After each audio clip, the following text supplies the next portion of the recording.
இயேசு கிறிஸ்துவின் அன்பின் வாழ்த்துதல் உங்கள் அனைவருக்கும் தெரியப்படுத்துகிறேன்.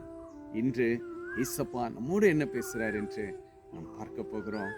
இரவெல்லாம் தூக்கம் வரல, யோசனையே எனக்கு அதிகமாக ஆயிடுச்சு என்று கலங்கிட்டு காலையில் எழுந்து ஒரு இன்ட்ரிக்கோ, ஒரு வேலை விஷயமாகவோ, ஒரு பிஸ்னஸ்க்காக, இல்லை என் பெண்ணுக்கு ஒரு நல்ல மாப்பிள்ளை வேணும், இல்லை என் பையனுக்கு ஒரு நல்ல பெண் வேணும், இல்லை ஒரு ஹாஸ்பிட்டலுக்கு போகிற காரியங்கள் எல்லாம் எனக்கு யாருமே கூட இல்லை, நான் போகும்போதெல்லாம் தனிமையாக போகிறேன், ஆனால் அந்த வேலை எனக்கு ஆகலை என்று கலங்கிட்டு தவிர்த்து யோசனை பண்ணி கொண்டு இருக்கீங்களா?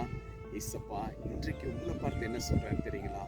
பாருங்க, யோசுவா 1ஆம் அதிகாரம் 9ஆம் வசனம், நீ போகும் இடமெல்லாம் உன் தேவனாகிய கர்த்தர் உன்னோடு இருக்கிறார்.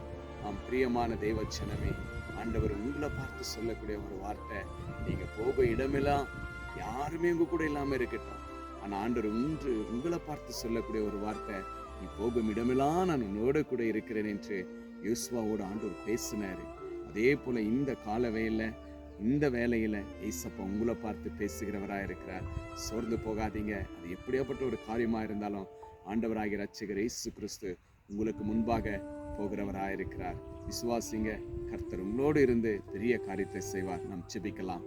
பரலோக பிதாவே, அருமையான இந்த நல்ல வேலைக்காக ஸ்தோத்திரம். உங்களுடைய பிள்ளைகள் எந்தெந்த காரியத்திற்கெல்லாம் போகிறார்களோ, என்ன தேவைக்கெல்லாம் போகிறார்களோ அப்பா, உங்களுடைய கண்களில் தயவு கொடுத்து கர்த்தர் அப்பா உம்முடைய சமூகம் முன்பாக உம்முடைய பிள்ளைகளுக்கு முன்பாக போகட்டும் ராஜா.